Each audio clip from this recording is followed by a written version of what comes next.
Avant de débuter cette intervention de clôture, je veux d'abord féliciter et remercier chaleureusement Luc Barbier et son équipe formidable de la FDSEA de Meurthe-et-Moselle, bénévoles et collaborateurs exceptionnels.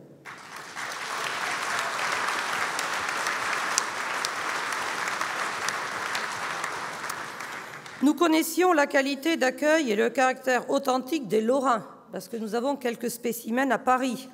Mais nous avons été comblés au-delà de nos espérances. Un très grand merci à tous les Sweet Orange et à tous les bénévoles. Merci beaucoup, Luc Barbier et ton équipe.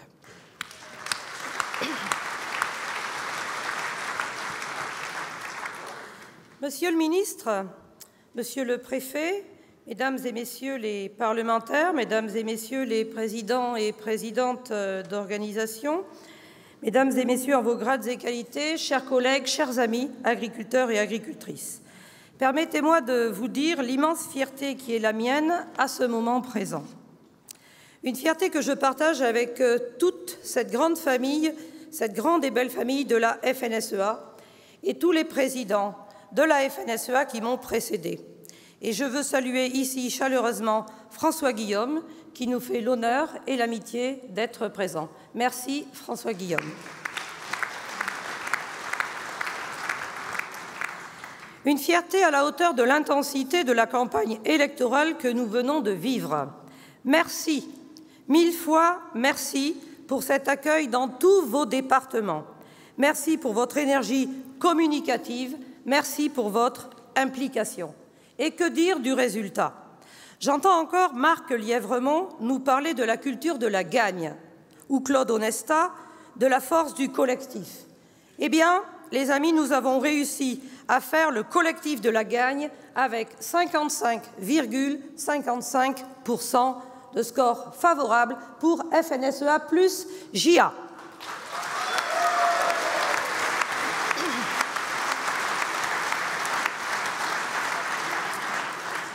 Une nouvelle fois, les agriculteurs nous ont accordé leur confiance et ont soutenu un projet solide, les pieds sur terre, résolument tourné vers l'avenir. Ils ont fait taire tous les oiseaux de mauvais augure qui nous voyaient passer sous les 50, comme on dit. Ils ont choisi des agricultrices et des agriculteurs qui leur ressemblent, qui vous ressemblent. Permettez-moi aussi, à cet instant, d'avoir une pensée pour les départements qui n'ont pas rencontré le succès, et en particulier ceux qui l'ont frôlé de très près. Je veux leur dire qu'ils sont dans un réseau de solidarité et que nous allons collectivement n'avoir qu'un objectif durant les 6 ans à venir, la victoire en 2025. Vous pouvez compter sur nous.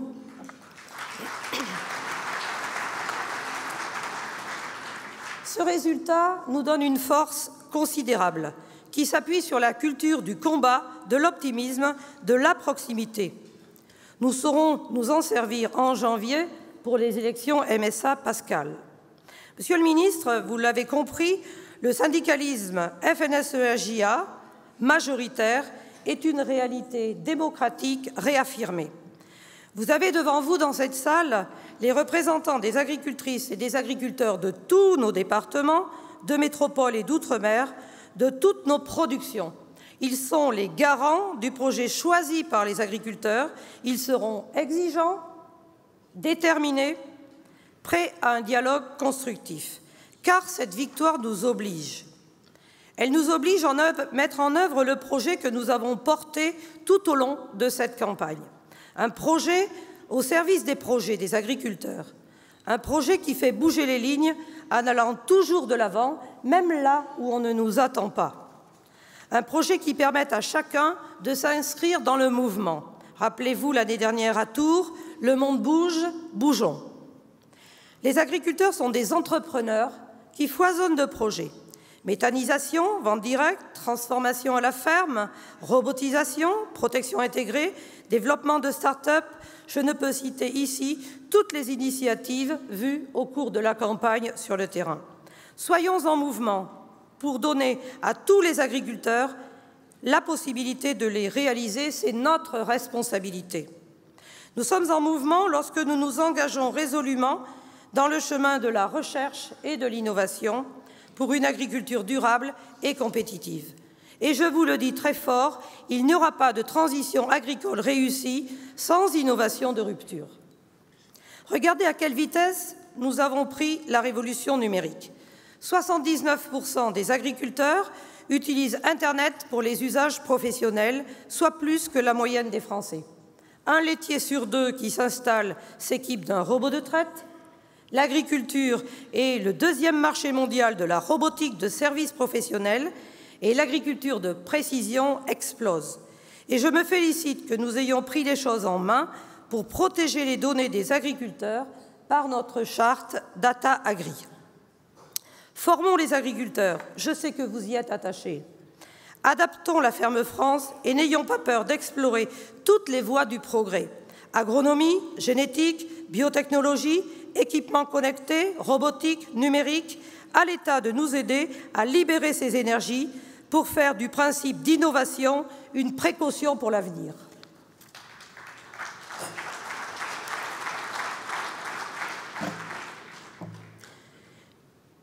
Nous sommes en mouvement quand nous proposons de passer de l'agribashing à l'agri-acting. En clair, faire taire les donneurs de leçons et autres pisseurs volontaires de glyphosate.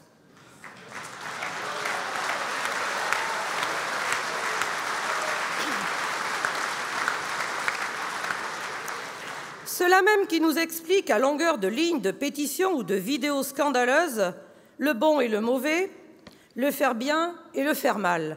À force, ça tourne à l'incontinence. Tout ce que les agriculteurs ressentent comme une injustice profonde. Injustice lorsque l'on sait que notre modèle agricole et alimentaire est promu pour la 3e année consécutive comme le plus durable au monde par The Economist. Injustice quand ces marchands de peur sont alimentés par les services de l'État. Nous avons appris, il y a 10 jours, que votre gouvernement envisageait de publier les quantités de glyphosate utilisées selon le code postal. Une question, Monsieur le ministre. Pourquoi? Pour stigmatiser les agriculteurs? Pour faire monter la pression sociétale? Ou pour permettre le respect des engagements présidentiels? Vous nous répondrez.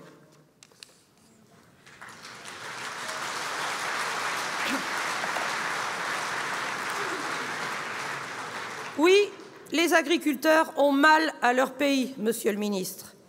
Mais le mouvement que nous engageons, avec vous tous, mes amis, est bien différent.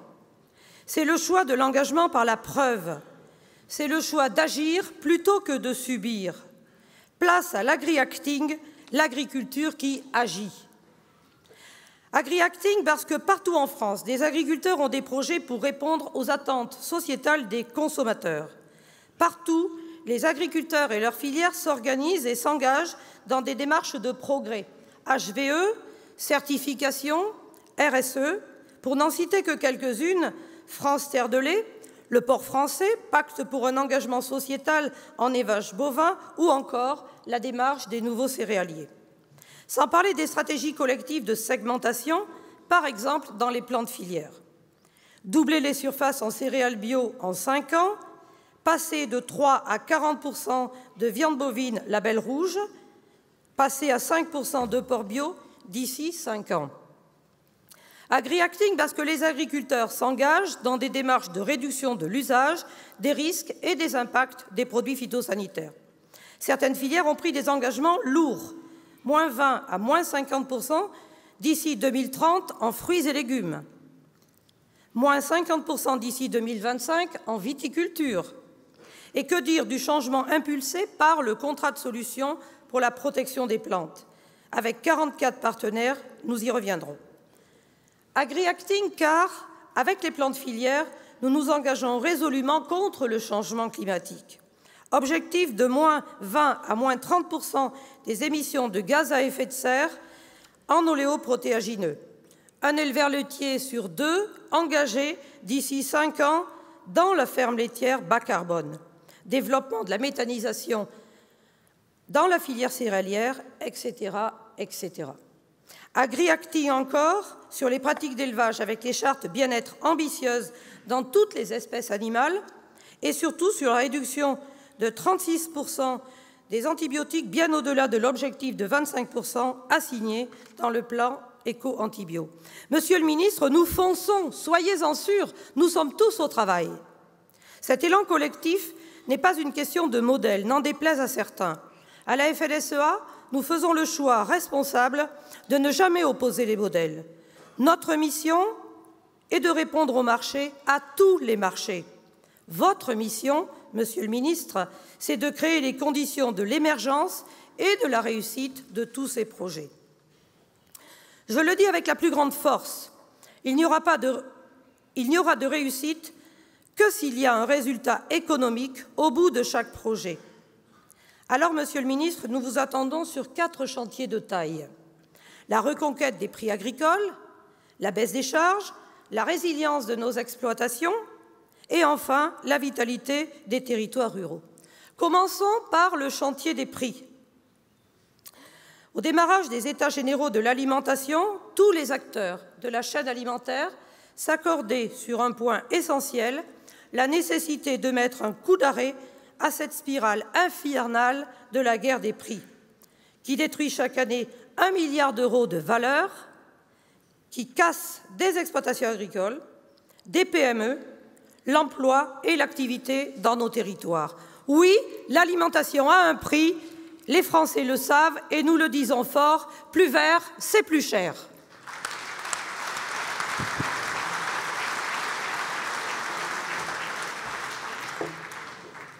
La loi votée l'an dernier a créé les outils législatifs indispensables pour entrer dans un nouveau monde, où la construction des prix se fera en marche avant et où nous ne serons plus la variable d'ajustement du pouvoir d'achat des Français.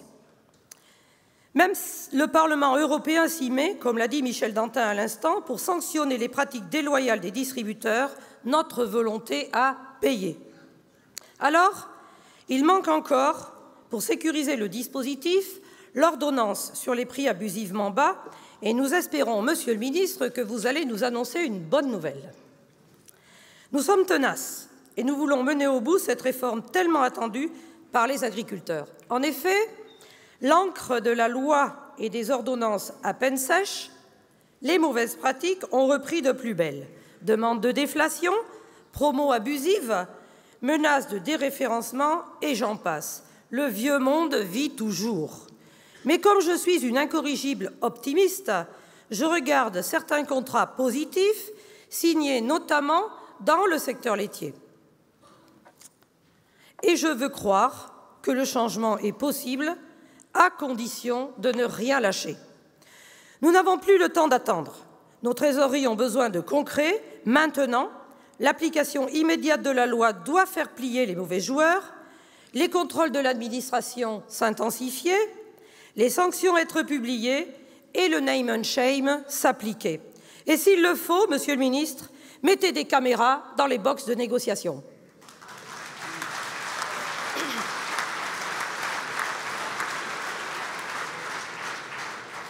Et que l'on ne vienne pas nous opposer le pouvoir d'achat des Français en instrumentalisant le mouvement des Gilets jaunes et les difficultés, certes réelles, de nos concitoyens, les agriculteurs, eux aussi, les vivent. Quand un distributeur plaide pour une TVA à 0% sur le bio, c'est à son portefeuille qu'il pense. Ce ne sont pas les produits alimentaires qui plombent le pouvoir d'achat des Français, mais tout le reste. Ces fameuses dépenses contraintes, logement, énergie, transport, sans oublier les smartphones dernier cri. Tordez le cou à cette fausse bonne idée, Monsieur le ministre. Cette TVA sauce Leclerc, c'est une tentative de vol agricole.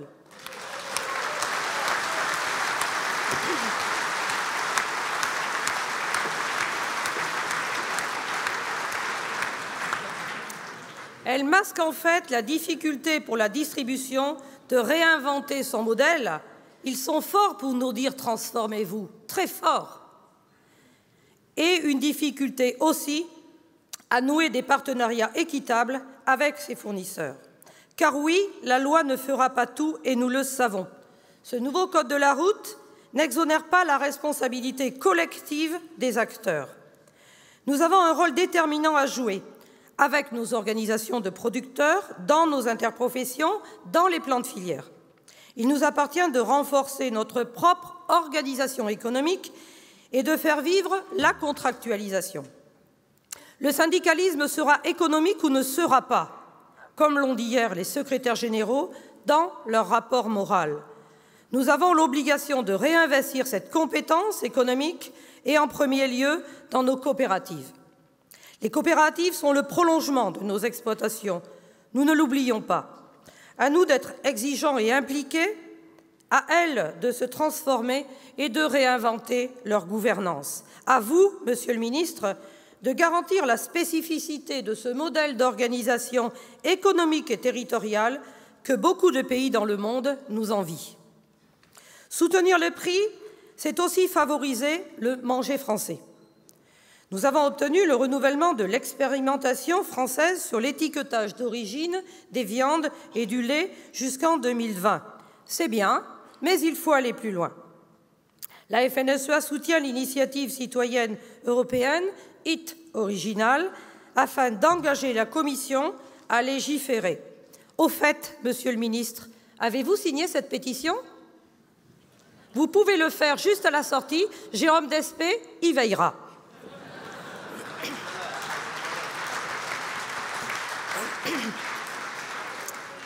Un mot enfin sur le décret qui devra traduire l'obligation pour la restauration hors domicile de s'approvisionner à 50% en produits durables et de qualité, je cite, d'ici 2022. À vouloir être trop élitiste dans cette définition et faute de valorisation du prix des repas, vous organisez une pression à la baisse des prix sur les 50% restants et vous risquez d'ouvrir grand la porte aux produits importés. Avouez que ce n'est pas le but recherché. Qu'allez-vous faire, Monsieur le Ministre? Deuxième chantier, la baisse des charges. Les agriculteurs ne veulent plus du double discours sur la compétitivité. Le gouvernement ne peut pas leur dire « lancez-vous » et en même temps remettre une couche de charge à chaque occasion. Quand il supprime d'un trait de plume, l'an dernier, les exonérations TODE pour l'emploi des saisonniers, les bras nous en tombent. C'est la fin programmée de certaines productions, arboriculture, maraîchage, semences, viticulture. Notre mobilisation exemplaire, les amis, mais celle des parlementaires également, a permis de faire comprendre les conséquences désastreuses de ce choix et d'entraîner le vote. Reconnaissons, Monsieur le Ministre, que vous êtes arrivé au bon moment sur ce sujet. Mais le combat continue. Notre objectif maintenant est d'inscrire cette exonération dans la durée. Autre sujet d'actualité brûlante, la taxe anti-dumping que la Commission européenne envisage sur les solutions azotées. Elle aurait pour effet l'explosion des charges en production végétale. En ce moment même, les États doivent se positionner. Nous attendons, Monsieur le Ministre, une opposition claire de la France sur ce sujet.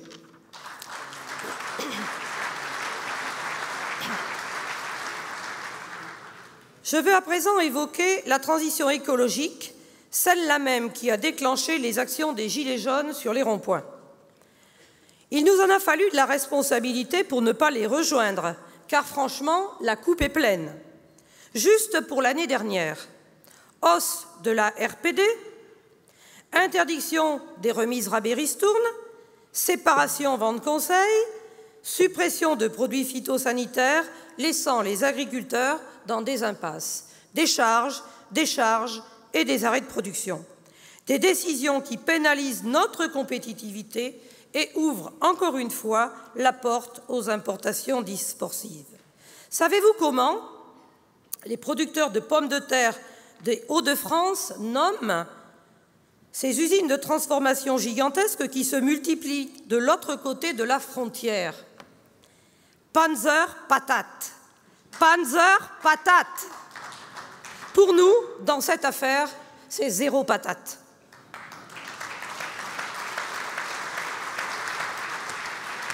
Sérieusement, Monsieur le Ministre, cet acharnement n'est pas supportable. Alors que nous travaillons en responsabilité au déploiement des chartes riverains, comment imaginer qu'elles puissent s'accommoder d'une répression pénale? Comment imaginer que votre administration propose, sans aucune base scientifique, des ZNT le long des jardins? Vous pouvez l'appeler comme vous voulez, ça, c'est de l'écologie punitive. Nous la refusons et nous la refuserons toujours.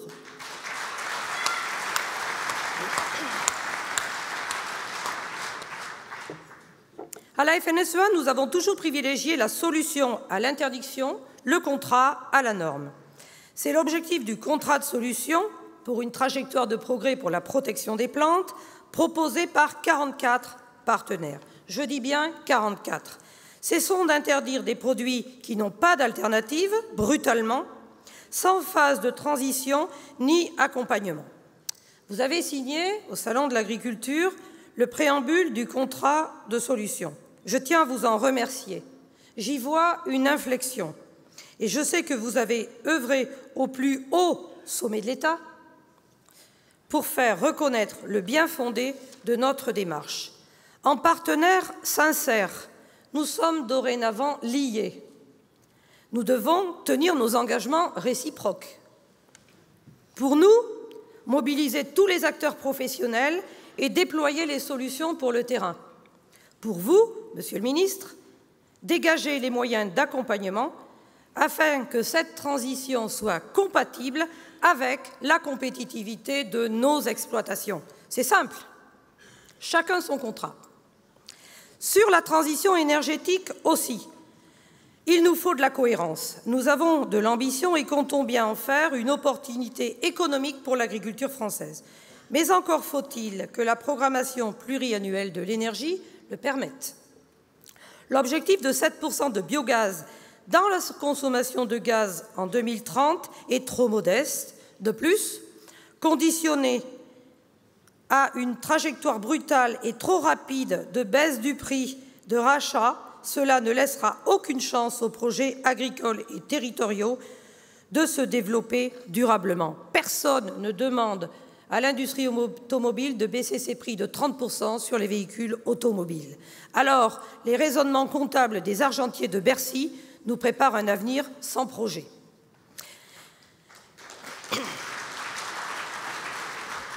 Et que dire de la croisade électrique verte qui veut privilégier des fermes photovoltaïques industrielles au détriment des toitures de nos bâtiments, tout en lorgnant sur notre foncier? Où est passé le bon sens, Monsieur le Ministre? Le troisième chantier sur lequel nous vous attendons est celui de la résilience de nos exploitations.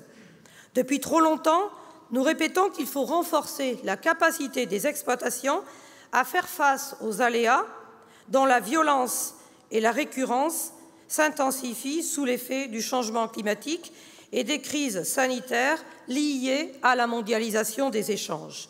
Un panel d'outils de gestion des risques est plus que nécessaire. En premier lieu, je tiens à saluer la décision du gouvernement de créer un réel dispositif d'épargne de précaution. Cette réforme de fond, portée par nos congrès successifs, était très attendue par les agriculteurs. Vous devrez toutefois, Monsieur le Ministre, veiller à sécuriser cette réforme dans la future PAC pour que ses bénéfices ne soient pas annulés par les de minimis. Toutefois, nous ne progressons pas aussi bien sur les assurances climatiques et ne mettons pas à profit les avancées du règlement Omnibus. Il y a un an, la profession agricole, par la voie du CAF, a proposé au pouvoir public la création d'un pool de réassurance permettant une meilleure mutualisation des risques pour accélérer le développement des produits assurantiels. L'accueil a été courtois, mais nous n'avons toujours aucune réponse. Reprenez le dossier en main, Monsieur le Ministre. La situation n'a jamais été aussi urgente. Il suffit de regarder le bilan de l'année dernière. Gel, grêle, sécheresse et canicule ont frappé un nombre important de départements. La région Grand Est en témoigne. Grâce à l'action de la FNSEA, 36 départements viennent d'être reconnus en calamité agricole pour une enveloppe de 195 millions d'euros. Mais que penser de la situation des agriculteurs assurés, même à minima, qui ne peuvent pas bénéficier de ce régime? Cette absurdité a un effet désastreux sur l'attractivité de l'assurance récolte que nous cherchons collectivement à développer. Pour la FNSEA, c'est un double enjeu de responsabilité et de solidarité. J'y ajoute les difficultés liées à l'accès au régime des calamités, notamment pour la polyculture élevage, très présente en Meurthe-et-Moselle, mon cher Luc. Le seuil d'accès au régime est inadapté aux exploitations diversifiées. Beaucoup d'entre elles ne peuvent bénéficier de ces aides. Vous devez absolument trouver une solution rapide à cette difficulté, Monsieur le ministre. La gestion des risques, c'est aussi la lutte contre les épidémies des maladies végétales et animales. Le FMSE, création dont nous sommes fiers, ne peut pas tout faire et surtout pas empêcher les sangliers porteurs de la fièvre porcine africaine de traverser la frontière. Monsieur le ministre, je veux ici vous remercier d'avoir pris le problème à bras-le-corps, clôture, chasse, militaire, pour contenir le fléau. Il reste maintenant à préserver les exportations françaises en négociant la régionalisation avec nos partenaires commerciaux au cas où on se comprend. Et aussi à convaincre votre homologue belge de ne pas réautoriser l'accès aux forêts comme il a l'intention de le faire ces jours-ci. Et si, Monsieur le ministre, au-delà du curatif, nous nous lancions aussi dans le préventif pour anticiper les conséquences du changement climatique. Je veux ici parler de l'irrigation. Tous les ministres sont à l'unisson pour dire que les choses ont changé, que les projets vont se débloquer. Mais concrètement, le dire c'est bien, le faire c'est mieux. En 10 ans, la surface irriguée en France a stagné alors qu'elle a progressé de 13% en Europe. Avons-nous moins d'eau ou simplement moins de courage politique que nos voisins européens? Je penche pour la deuxième hypothèse.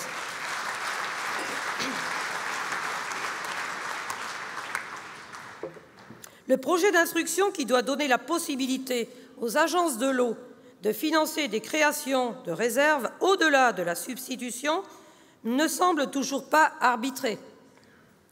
Face aux tergiversations de certains de vos collègues, allez-vous enfin nous rassurer? C'est aujourd'hui, Monsieur le ministre, que nous attendons votre réponse. Je l'ai annoncé hier. Ils vous attendent. Ils vous attendent. Tous.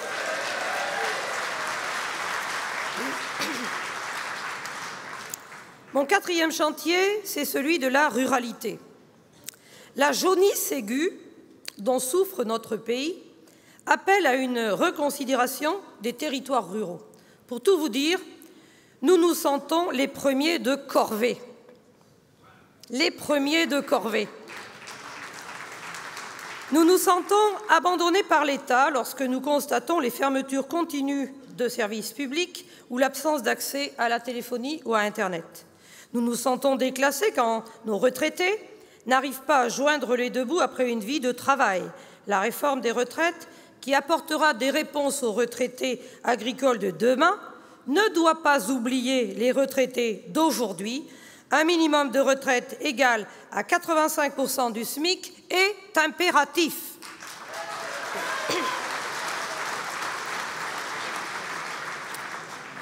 Premiers de corvée, nous nous sentons laissés de côté quand nous attendons depuis des mois des réponses sur les zones intermédiaires. Une mission du CGAER a été conduite sur ce sujet en 2018 à notre demande. Ces conclusions étant prometteuses, mais depuis, c'est silence radio. Où sont les pistes de travail promises par votre prédécesseur pour faciliter leur accès au grand plan d'investissement? Autre sujet, nous nous sentons méprisés quand on ne respecte pas le travail des éleveurs, garants du pastoralisme, quand le gouvernement préfère financer chaque année 30 millions d'euros pour protéger les troupeaux et indemniser les dégâts du loup. Et je ne parle pas de l'ours ou du lynx. Les éleveurs doivent pouvoir défendre leurs animaux, sans quoi il y aura, comme le 14 septembre, d'autres attaques de loups au camping de Bormes-les-Mimosas.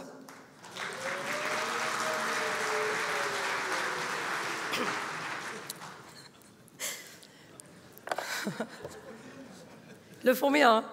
On n'a pas répété pourtant. Hein. Nous nous sentons désarmés quand nous voyons la terre, notre principale richesse, soumise à une concurrence d'usage extrême. Au rythme actuel, et cela a été dit aussi par les élus ici, 8% du potentiel agronomique pourrait disparaître d'ici 2050. Comment, dans ces conditions, répondre aux besoins alimentaires et préserver le rôle du sol comme piège à carbone?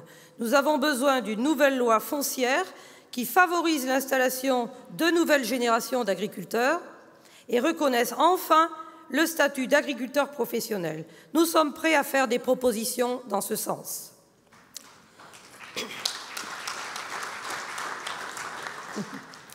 Monsieur le ministre, avec cette feuille de route, les agriculteurs, leurs familles, la ruralité, qui sont le cœur battant de notre pays, pourront retrouver des raisons d'y croire. Mais il y a aussi un autre horizon tout aussi déterminant, je veux parler de l'Europe. À Brest, nous avions résolument pris à bras-le-corps la question de l'Europe à la veille des élections présidentielles. À Nancy, nous persistons et signons. À la veille des élections européennes, nos débats ont montré que l'exercice était peut-être encore plus difficile, à la hauteur de l'enjeu qui, lui, est encore plus grand. Le feuilleton politique du Brexit est pathétique, alors qu'il s'agit du devenir de 65 millions de Britanniques et de 500 millions d'Européens.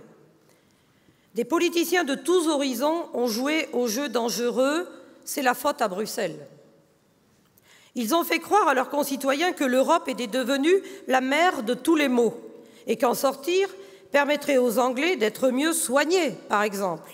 Résultat, à la veille d'un Brexit dont chacun ignore encore les contours, nos compatriotes outre-Manche en sont réduits à faire des stocks de médicaments. Oui, c'est pathétique. Mais l'Union européenne et ses institutions sont loin exemptes de tout reproche. Nous déplorons son incapacité à protéger ses emplois, ses territoires, ses entreprises, faute de progresser dans l'harmonisation des règles sociales, fiscales et environnementales. Son incapacité à exister entre une Chine conquérante et des États-Unis plus que jamais déterminés à conserver leur rang de première puissance mondiale. Impuissance à dompter une administration tatillonne où la technocratie remplace une ambition politique devenue illisible pour les citoyens. Il ne faut pas s'étonner que l'Europe ne fasse plus rêver. Pire, elle provoque de la méfiance, y compris chez les agriculteurs qui se sentent malmenés. Ils seront, comme tous les Français, appelés dans les prochaines semaines à choisir leurs futurs représentants au Parlement européen. Leur vote ne sera constructif que s'ils peuvent raisonnablement espérer des solutions concrètes. N'oublions pas que l'Union européenne est un projet politique de paix qui s'est construit sur la liberté de circulation des biens, des hommes et des idées, tant il est vrai qu'il n'y a pas de paix entre les peuples sans commerce ni échange. Encore faut-il que les règles soient équitables. Les distorsions de concurrence, toutes les distorsions de concurrence, minent la confiance dans le projet européen. L'arrêt des distorsions est donc une priorité absolue au sein de l'Union européenne d'abord. Et là, je vous le dis tout net, à marché unique, règle unique.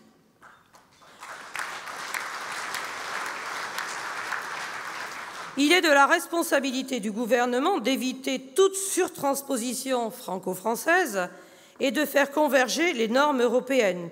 C'était, je m'en souviens, une promesse du candidat Emmanuel Macron. Lutter contre les distorsions vis-à-vis des pays tiers ensuite. N'importons pas l'agriculture dont nous ne voulons pas.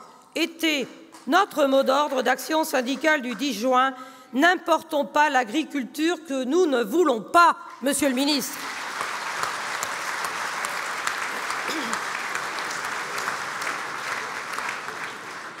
Les Français nous ont soutenus largement. Les parlementaires nous ont entendus en votant dans la loi alimentation l'interdiction d'importer des denrées ne respectant pas les mêmes contraintes sur les modes de production. Il faut dès maintenant, Monsieur le ministre, le traduire dans les faits. Il faut dès maintenant éviter que nos frontières extérieures ne soient des passoires. Il faut dès maintenant rendre efficaces les contrôles aux frontières. Il faut dès maintenant protéger les consommateurs et ne pas brader notre agriculture contre des Rafales, des Airbus ou des services dans les accords internationaux.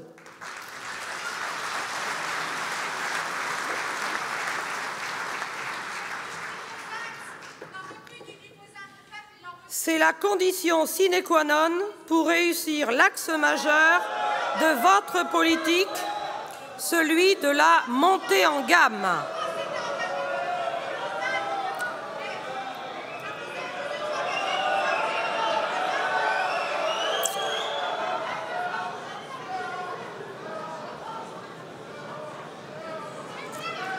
C'est la condition, je répète, pour réussir l'axe majeur de votre politique, celui de la montée en gamme. Mes amis, restons calmes. Voilà l'illustration parfaite, s'il en était besoin, d'une assemblée responsable, élue démocratiquement depuis toujours, passant devant les urnes face à l'expression isolée d'une personne qui vient troubler une organisation. Je le regrette.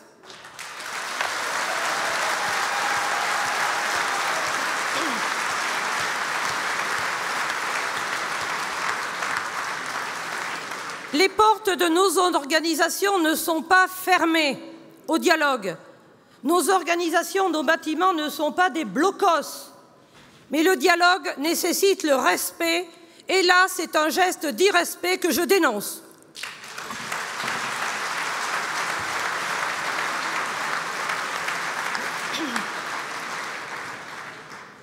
Et ça tombe bien, ça nous fait une transition.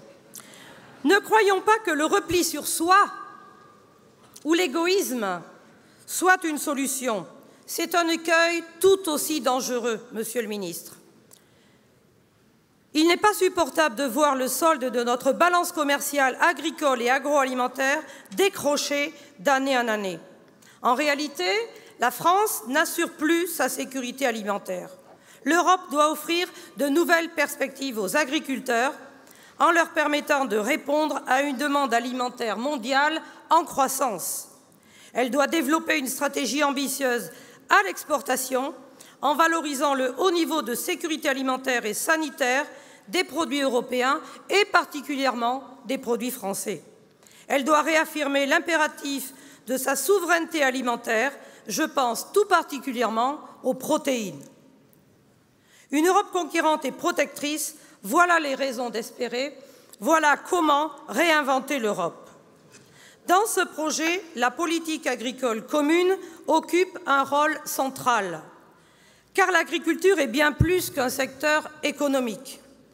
Elle est un des moteurs essentiels à la vitalité économique des territoires ruraux.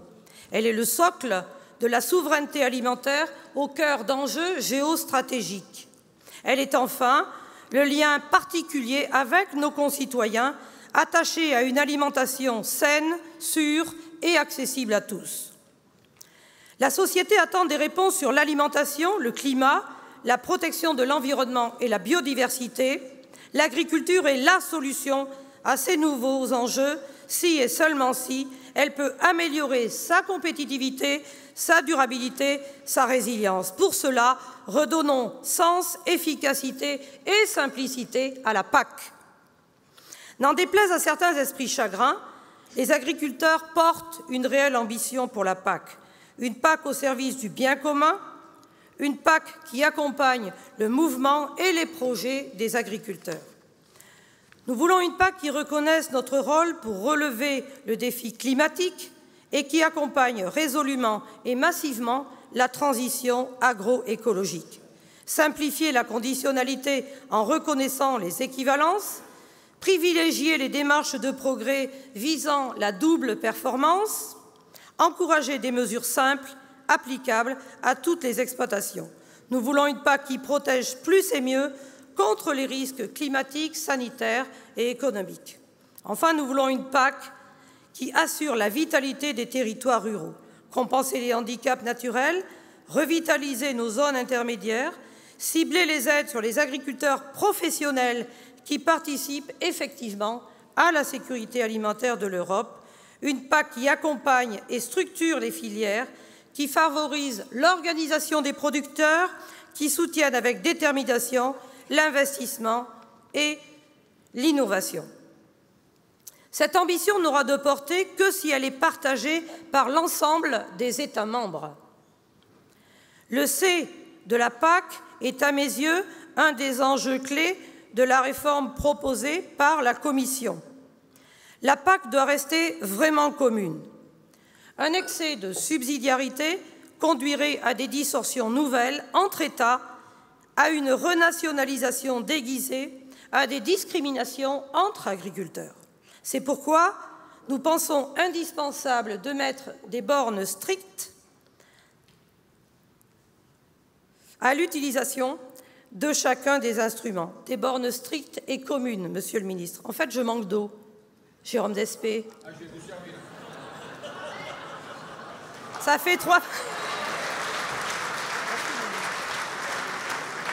Je vous mets une autre bouteille ici. Demander de l'eau à Jérôme Despé, c'est une insulte. Des bornes strictes et communes à l'utilisation de chacun des instruments. Je pense en particulier au DPB, au droit au paiement de base, au transfert entre piliers, mais aussi à l'éco-ski, mais nous en avons déjà parlé. Et je veux dire ici que la politique agricole commune doit aussi rester commune au sein même de notre pays et de ses 13 régions. Créer nous-mêmes des distorsions supplémentaires serait se tirer une balle dans le pied. Un cadre national solide doit garantir un accès équitable de tous les agriculteurs aux mesures du FEADER. Comment parler d'une ambition pour la PAC sans parler des moyens financiers? Le budget de la PAC reste une priorité absolue. Pas question de le sacrifier pour financer d'autres politiques. De nouvelles ambitions pour l'Europe méritent de nouvelles ressources pour l'Union. Les nouvelles ambitions pour l'agriculture méritent un budget conforté pour la PAC. On ne peut pas demander plus et mieux aux agriculteurs avec un budget en forte réduction. Le discours du président de la République à la Sorbonne nous avait inquiétés. Celui du Salon de l'agriculture nous va mieux. Car, franchement, la position de la France ne peut se limiter à défendre un budget agricole maintenu en euros courants, qui se traduira avec l'inflation par une baisse de moyens sur la période. Cette négociation financière sera, Monsieur le Ministre, votre baptême du feu à Bruxelles. Nous serons à vos côtés, n'en doutez pas. Oui, nous sommes exigeants sur l'Europe. Oui, nous en attendons beaucoup. Mais je veux dire avec solennité, retenons ce moment intense partagé hier avec Michel Barnier, relayons tous son appel. L'Europe est fragile, il faut la protéger, nous pouvons y contribuer.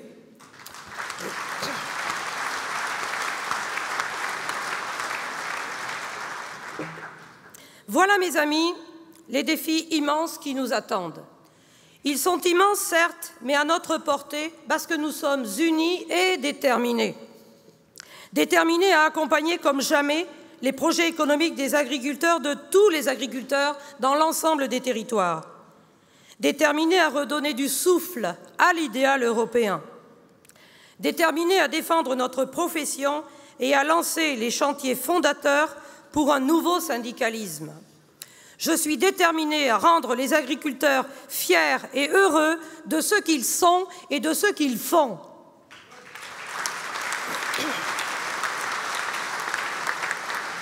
Oui, regardons l'avenir avec optimisme. Continuons d'explorer inlassablement les voies du progrès. Avançons ensemble, les pieds sur terre. Merci de votre attention.